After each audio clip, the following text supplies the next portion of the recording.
C'est toujours ce n'est jamais sans émotion que je reviens à Genève dans cette grande maison dont vous savez qu'elle est la doyenne des institutions internationales, et elle est née au lendemain d'un traumatisme de la Première Guerre mondiale, qui avait conduit les pères fondateurs à mettre au fronton de cette maison: il n'est pas de paix durable sans justice sociale. Et à la fin de la Seconde Guerre mondiale, cette devise est répétée dans la Déclaration de Philadelphie. Il ne s'agit pas d'une manifestation d'angélisme, il s'agit des leçons tirées d'une expérience tragique et sanglante. La guerre de 30 ans qui a déchiré le monde de 1914 à 1944 venait de montrer où conduit un mode de gestion industrielle de ce que les nazis appelaient le matériel humain. Traiter les hommes comme des choses au nom de la science a été le point commun des grandes idéologies totalitaires du XXe siècle. Et l'on peut dire de ce point de vue que la Déclaration de Philadelphie a représenté un sursaut juridique et moral à l'issue de la Seconde Guerre mondiale, ou plutôt le début d'un sursaut, puisque cette déclaration adoptée en mai 1944 a ouvert une période très riche du point de vue normatif, dont nous sommes encore les héritiers, et qui se clôt avec l'adoption de la Déclaration universelle des droits de l'homme en 1948. Et cette période 44-48 est une période particulièrement importante et intéressante parce que c'est elle qui a jeté les bases de ce qui allait être l'organisation de ce qu'on a appelé l'État social dans un grand nombre de pays du monde. Alors, lorsqu'on relit ce texte, c'est forcément avec une certaine surprise, tant un certain nombre des idées qui s'y trouvent avancées semblent à contre-courant des idées qui dominent aujourd'hui. Et l'on peut dire donc qu'il y a eu, durant ces 30 dernières années, un complet retournement de perspective par rapport à celles qui avaient été adoptées à la fin de la guerre. Je n'en donnerai qu'un exemple. La Déclaration de Philadelphie prescrit la chose suivante: il faut évaluer la qualité de l'organisation juridique et financière des relations internationales à leur capacité de promouvoir la justice sociale. Autrement dit, l'organisation juridique et financière est un moyen, la justice sociale est un but. Il faut évaluer en permanence l'aptitude de systèmes économiques et financiers à s'approcher de ce but. Il est clair que depuis 30 ans, nous avons vécu sous l'égide d'une croyance inverse, selon laquelle il existerait un ordre spontané du marché et que l'objectif à poursuivre serait d'adapter le droit et les institutions à cet ordre. Cette manière de penser s'incarne en particulier dans une œuvre puissante de la part de quelqu'un qui a été juriste avant d'être économiste, qui était Friedrich Hayek, et dont Mme Thatcher brandissait l'un des livres au Parlement britannique en disant « Ceci est ce à quoi nous croyons ». Et Friedrich Hayek, c'est très intéressant de le lire parce qu'il dit les choses clairement. Il a un programme juridique et institutionnel. Et son programme consiste à dire les questions de répartition du travail et des richesses sont le fruit de l'ordre spontané du marché et ne doivent pas être abandonnées au débat démocratique. Il explique dans son œuvre qu'il faut détrôner la politique et instaurer ce qu'il appelait une démocratie limitée, c'est-à-dire limiter le débat démocratique en évitant que les élus interviennent sur les questions de répartition de richesse, car, disait-il, si on ouvre la porte à ce type de débat, ça n'a pas de fin, et on va détraquer l'ordre spontané du marché. Ces thèses sont demeurées, elles ont pris pied politiquement aux États-Unis et en Angleterre dans les années 80, avec ce qu'on a appelé la révolution néolibérale, que j'appelle ultralibérale, je pourrais m'expliquer sur ce choix terminologique, mais on peut dire que leur triomphe date de l'effondrement du communisme réel. La déclaration de Philadelphie n'avait jamais été particulièrement appréciée en terres communistes, puisque c'est une déclaration qui vise à organiser ce qu'on appelle l'économie de marché, non pas à l'abolir. Mais l'effondrement du communisme réel a entraîné une conversion de toute une partie des élites des pays post-communistes à ces thèses ultralibérales. Conversion sans doute d'autant plus facile que l'on passait de l'idée d'une dictature du prolétariat à l'idée d'une dictature des marchés. Mais l'on reste dans un schéma mental où le droit n'est rien d'autre que la mise en œuvre, l'instrument de vérité attestée scientifiquement. Ce tournant, s'il fallait lui donner un nom, et les spécialistes de sciences politiques seraient bien inspirés d'y prêter attention, on pourrait le trouver à l'article 15 de la Constitution de la République populaire de Chine, qui, cherchant à définir la nature du régime, dit qu'il s'agit d'économie communiste de marché. C'est une notion à laquelle il faut réfléchir, parce que c'est la notion que la grande Chine a choisie pour se définir constitutionnellement. Ce changement politique de grande ampleur a permis le triomphe de thèses qui, jusqu'alors, étaient cantonnées géographiquement et idéologiquement. Je ne vais pas rentrer dans le détail de la description du grand retournement qui s'est ainsi opéré, et je me contenterai d'en donner deux illustrations. L'une, la première, développer deux idées simplement à ce sujet. La première, c'est que le programme d'hommes comme Hayek, et il ne s'agit pas de discuter de la sincérité des personnes qui ont développé ces thèses. Chacun est sûr qu'il participe au progrès du bien commun. Ce programme était celui d'un démantèlement des institutions nées du welfare state, de l'État social ou de l'État-providence, quelle que soit la façon dont on l'appelle. Hayek a des mots extrêmement durs, notamment sur le BIT ou sur la Déclaration universelle des droits de l'homme. Mais ce qui s'est passé n'est pas un démantèlement.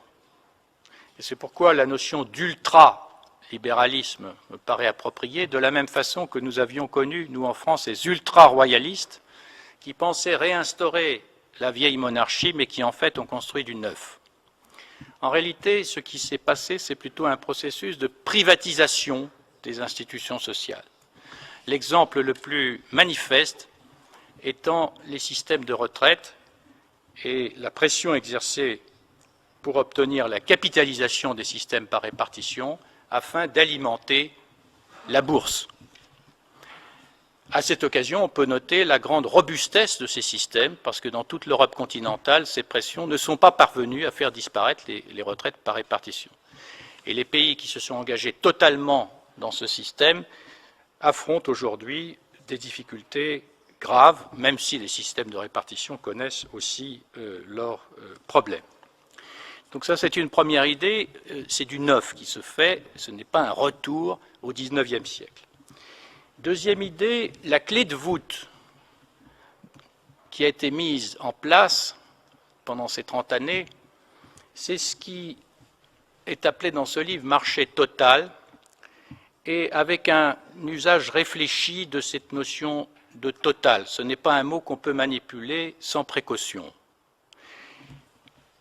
puisqu'il a servi à désigner des États totalitaires. Donc je reviens à l'origine même de ce mot, qui est due à un philosophe allemand, Ernst Jünger, qui a écrit en 1930 un article qui s'appelle « La mobilisation totale » et qui est une réflexion sur l'expérience de la Première Guerre mondiale.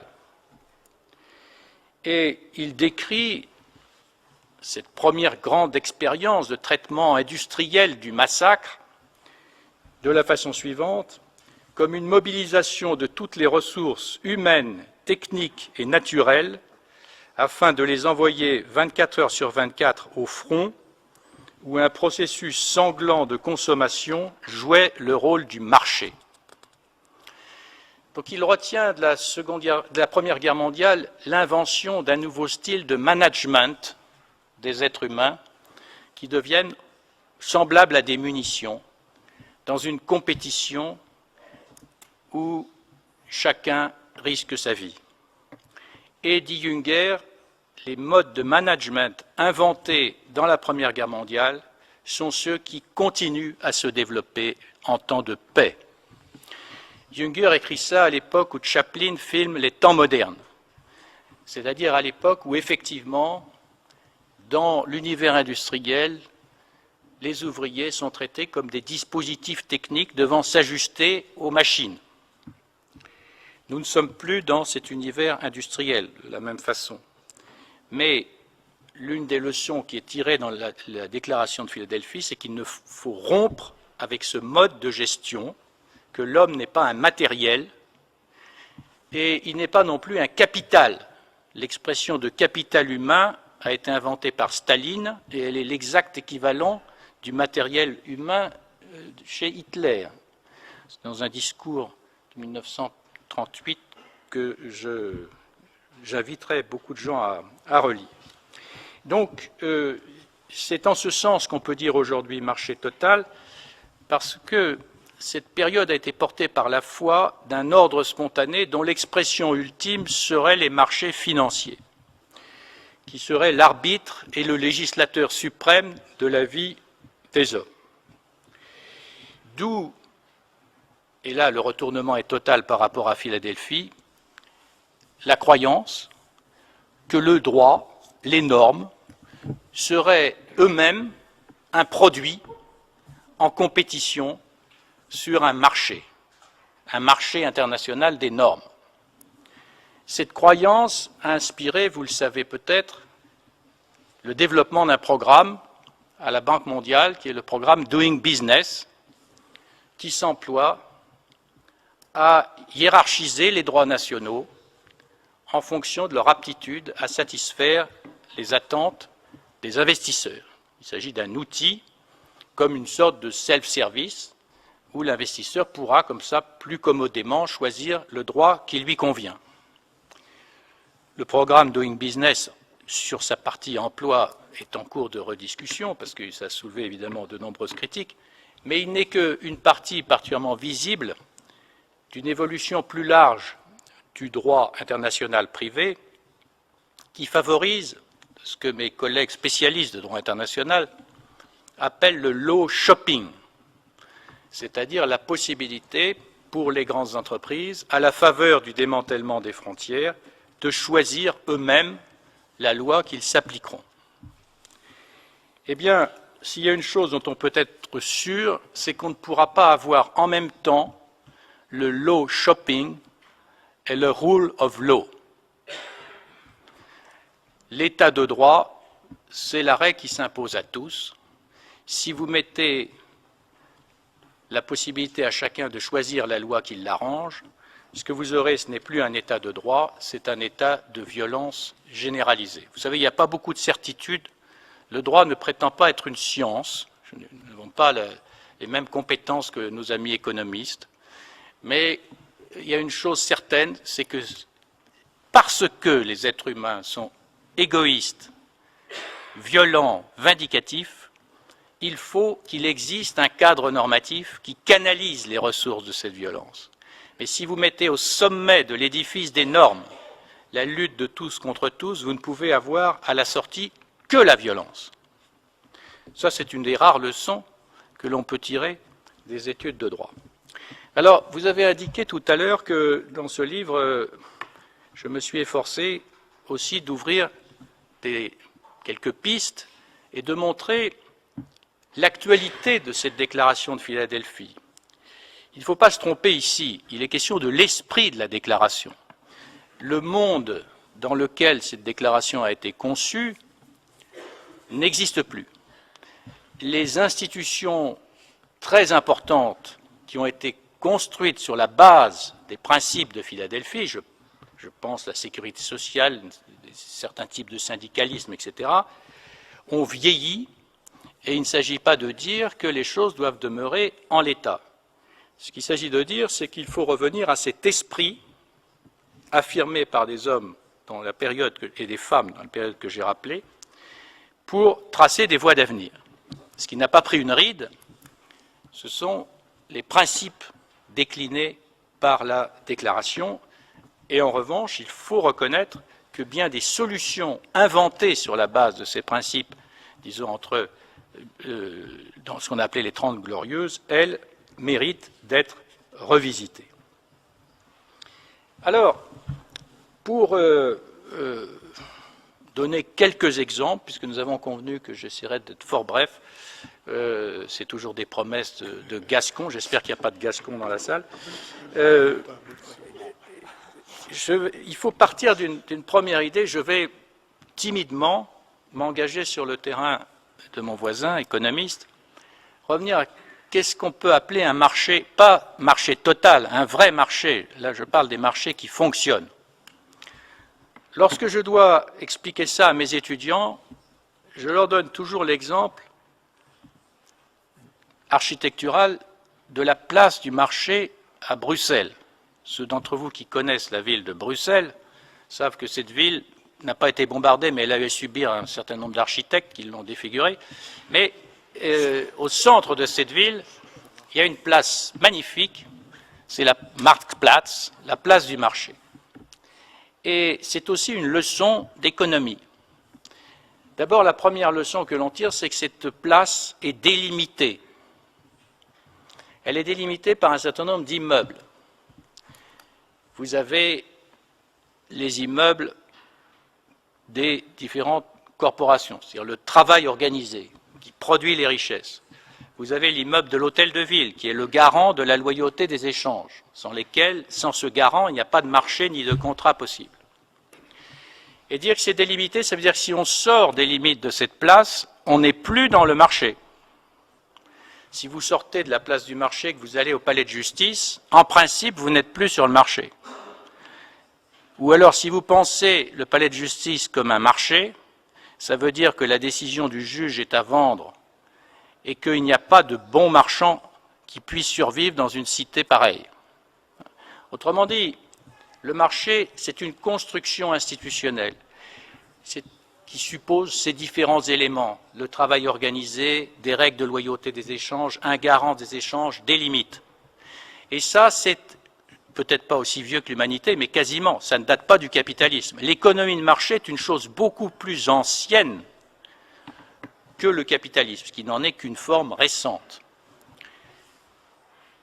Qu'est-ce qui a caractérisé le capitalisme par rapport aux autres formes de marché antérieurement?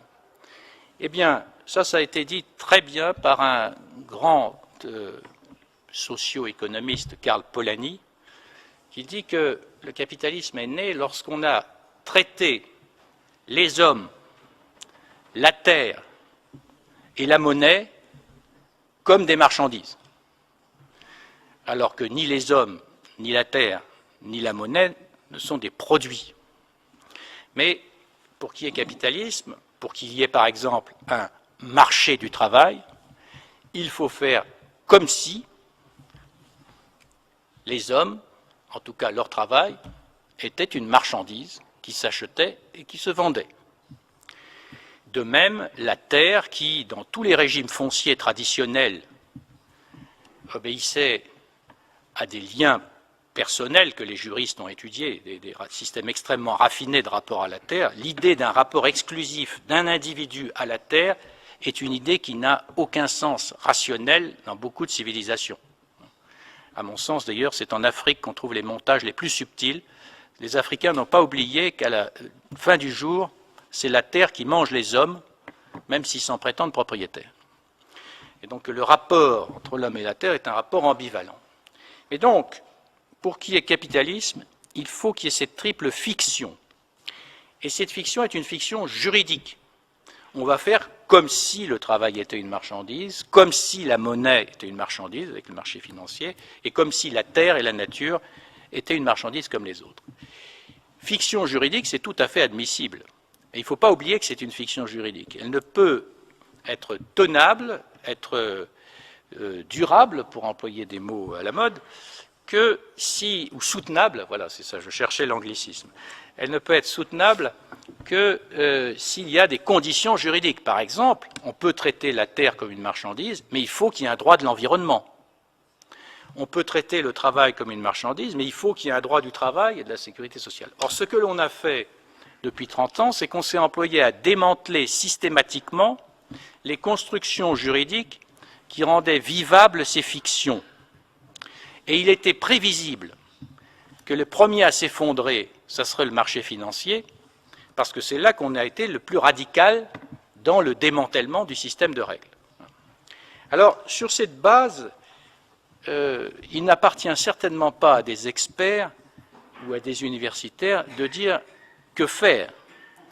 C'est toujours la pratique sociale qui a inventé, notamment la négociation collective, la délibération politique, qui a fait surgir du neuf. Le mieux que puisse faire un universitaire, c'est de fixer quelques orientations, quelques caps, quelques principes. Et dans la seconde partie du livre, j'en liste 5. Alors, je ne vais pas traiter les 5, rassurez-vous, je vais en prendre un ou deux. Je dis qu'il faut retrouver l'usage de 5 sens, qui sont le sens des limites, le sens de la mesure, le sens de l'action, le sens de la responsabilité et le sens de la solidarité. Je vais prendre simplement comme exemple peut-être les deux premiers, les limites et la mesure. Sens des limites, c'est le sens des règles.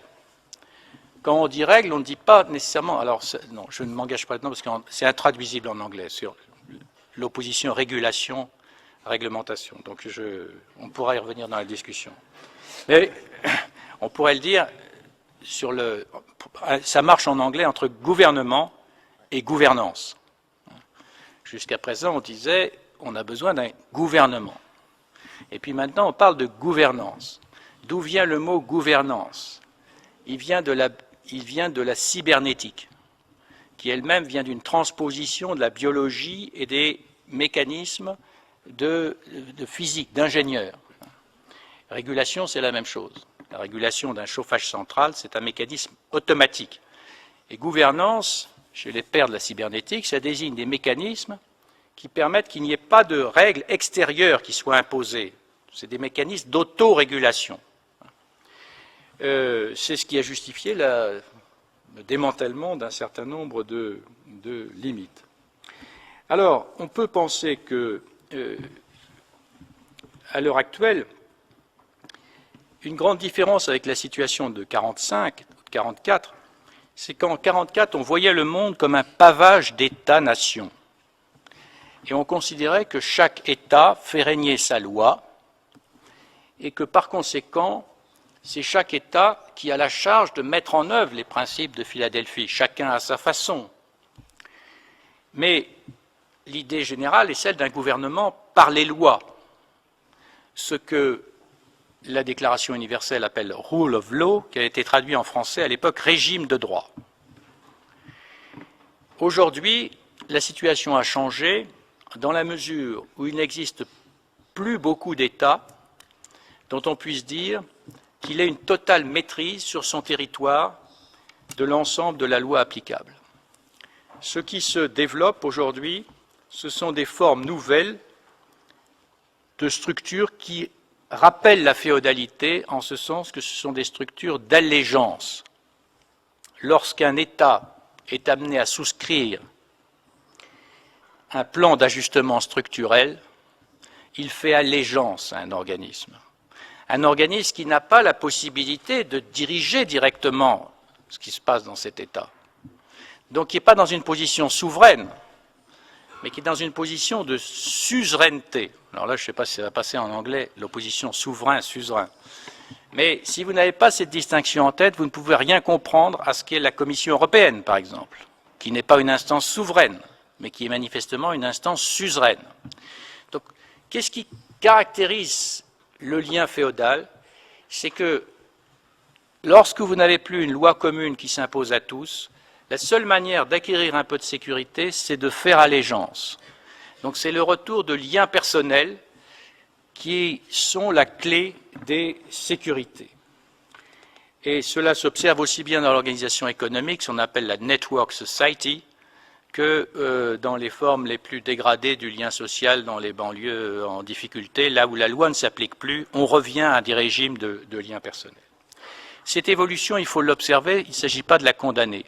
Et la question qui se pose, c'est comment, dans ce contexte, une fois qu'on a posé ce diagnostic, on peut reposer des limites. Et l'une des conséquences, me semble-t-il, alors c'est un point presque tabou encore, mais il y en a quelques-uns à le soutenir, c'est de dire que la bonne échelle aujourd'hui en matière de régime des échanges, c'est l'échelle continentale. Que l'idée d'un marché sans limite n'ayant aucun sens, ou d'un monde sans limite n'a pas de sens, l'idée de gouvernement mondial n'a pas de sens. Il n'y a que regarder l'échec de Copenhague. Si on attend que tous les États du monde se prennent par la main et s'accordent sur les mêmes règles environnementales, il ne se passera rien. Si l'Europe, demain, l'Afrique, dit « moi je me fixe ces règles, mais du coup j'en tiens compte pour l'accès à mon marché », alors il se passera quelque chose. Il y aura une incitation positive, mais on ne peut pas dire dans un ensemble continental donné, j'impose à mes entreprises des normes continentales, et puis dire, mais ils sont en compétition absolument sans entrave avec ceux auxquels on n'impose pas ces contraintes. Ça ne peut pas marcher. Et ce qui est vrai du domaine environnemental est vrai aussi du domaine social. Un dernier mot, parce que j'ai promis de parler du sens de la mesure, et je tenais là aussi à dire un mot sur les questions d'indicateurs. Une des caractéristiques de ce qu'on appelle la gouvernance, c'est d'essayer de piloter le monde avec des chiffres, avec des nombres plutôt, avec des catégories statistiques, des indicateurs de performance, des normes comptables. Et ces chiffres ne sont plus destinés à éclairer, mais à programmer l'action des hommes. Et il ne s'agit pas ici de condamner l'usage des indicateurs, mais de montrer que si on oublie que le chiffre en matière sociale est toujours une construction qui doit pouvoir être discutée, qui doit pouvoir être rapportée à la réalité des faits, à ce moment-là, on s'engage dans les mêmes impasses qui étaient celles du Gosplan de l'Union soviétique. Je vous en donne juste un exemple. Ça va m'éviter de faire des digressions théoriques. C'est un exemple que je dois à un de mes amis qui a été ministre du Travail dans un pays africain que je ne citerai pas. Et il me racontait les négociations avec les représentants européens pour les régimes d'aide, les conditionnalités. Et maintenant, dans les conditionnalités, il y a les indicateurs de développement humain. Donc pour avoir l'aide, il faut améliorer son indicateur. Parmi cette belle invention des indicateurs du développement humain, il y a les taux de scolarité. Alors qu'est-ce qu'on fait? Eh bien, il m'explique ce qu'on fait.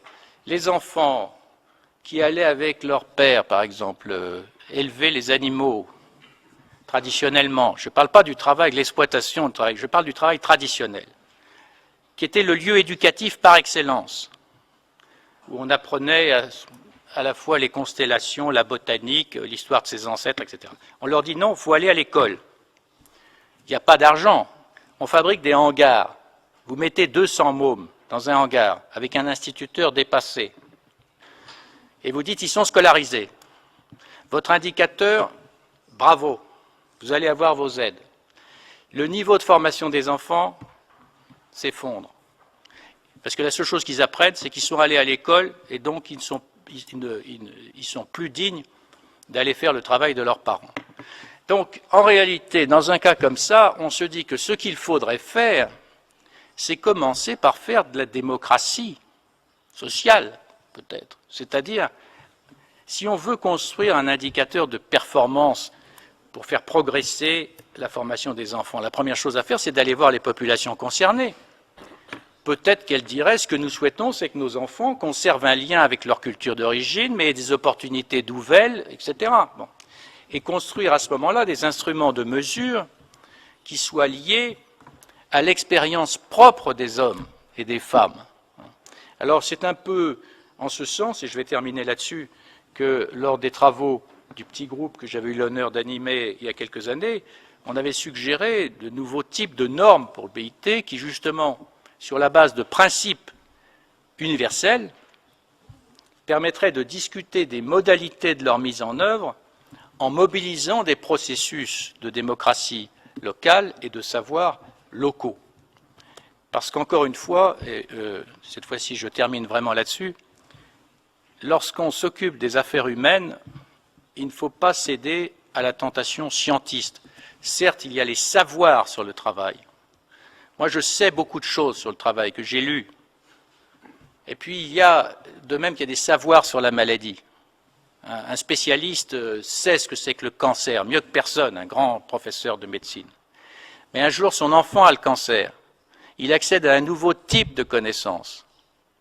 Et puis un jour, on lui dit, vous avez un cancer du cerveau.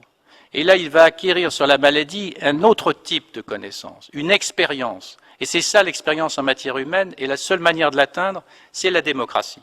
Voilà, je vais terminer sur cette pétition de principe, fidèle à l'esprit de Philadelphie.